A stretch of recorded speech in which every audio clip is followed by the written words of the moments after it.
You've got to be willing to change your ways. Your life is working. If you don't like what you have produced, you're a director, you are the star, you wrote this script. You produced this, whatever it is. If it's a hit, you produced it. If it's a flop, you produced it. Take ownership of it and decide to go back to the drawing board and rewrite the script that you are the star of. You have the power to do that. On this day, you can declare that I'm going to change. As you look back on your life, you can decide that I don't like what I produced here, and I want higher ground. I want to begin to experience more love. I want to have more adventure in my life. I want something that gives my life a sense of meaning. Ladies and gentlemen, I've been selected to head up a program called Project Life in Chicago, training thousands of kids. And I had the experience, we had our second session this past Monday.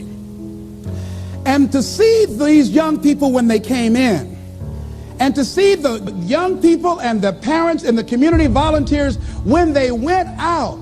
One young man from the Cabrini Green housing projects who didn't want to be there, who came up and said, I want you to know I'm so glad to be here. And he said, I'll never be the same again. He said, thank you, Mr. Brown.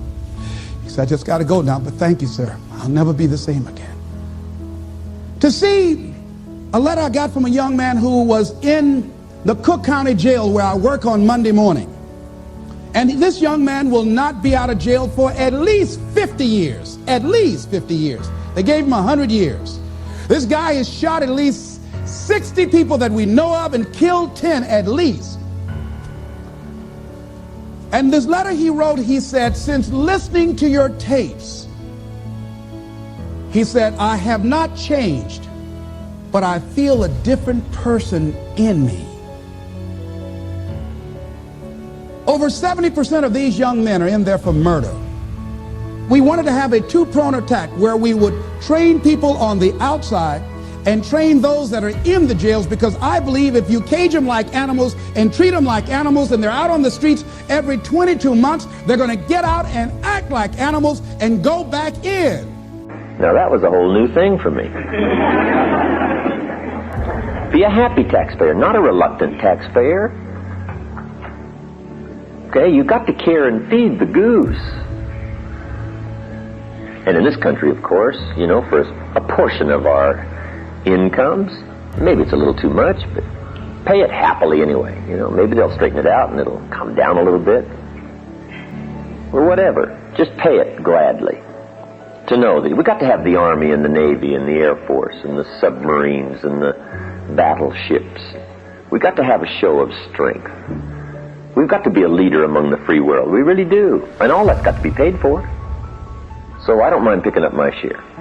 And everybody ought to pay their share. In my personal opinion, the poorest of the poor ought to pay federal income taxes, if it's only $1 a year, so they have the sense of contributing to the care and feeding of the goose instead of just taking. They also contribute at least $1 a year, the poorest of the poor, so that they have a sense of helping to pay for the safety and the security of the country.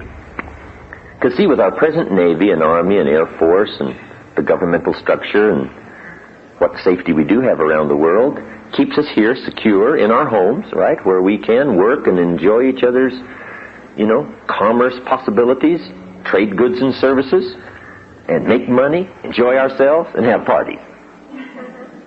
Now, if somebody's willing to do all that out there while we're here having fun, making money, and having parties, I don't mind picking up my share of the tab.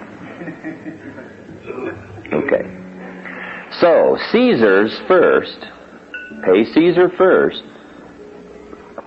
Then, what you got left after Caesar needs to be divided up. And the book, The Richest Man in Babylon, gives you some suggestions on how to divide up your money and where to put it, so that you'll have a good plan. Everybody needs a financial plan. Because here's how you surely wind up broke. Spend all you make. So you just wind up broke. Now, in those early days way back there, I spent more than I made. That's why I'm making it down to budget. Finance. To finance the deficit in my spending. financial expert. You don't have to be an expert, but you have to know the rules of the game, because this is a place, if you don't know the rules, you will get hurt. Yep. And my goal with this book was to take people from being the chess piece to being the chess player. And I knew I could do that with a mom who's just getting started, or a millennial that's got a bunch of college debt and still do it, or a totally sophisticated person who thinks they're sophisticated, and I show them what Carl Icahn's doing and they go, holy shit, this is amazing. It blew me away. But the thing I want to get people to know is, if you set this system up right, and I have inside here, for example, I asked Ray Dalio, many of your audience probably don't know who Ray is.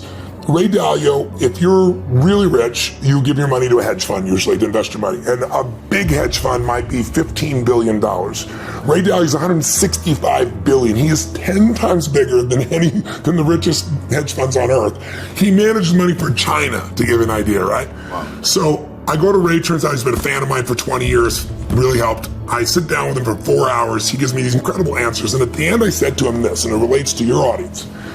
I said, look, I deal with people that have 20-day jobs. I mean, they're trying to be a mom, a dad, do something in the community, run their business, be an athlete, do well financially, do something for the community.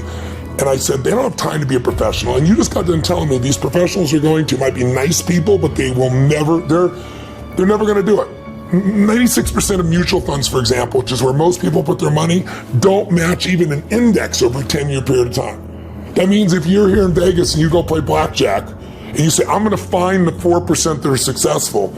If you play blackjack and you get 2 face cards and your inner idiot says, hit me, you have an 8% chance of getting an ace. You got a 4% chance of getting a mutual fund. So I said to him, I said, Ray, what you've shared is amazing. I'm going to teach this, but you got to teach me this principle of what you do in actual numbers, so people could just go do it. 3% of this, 10% of that. He goes, Tony, I can't give you that. He goes, that's my secret sauce.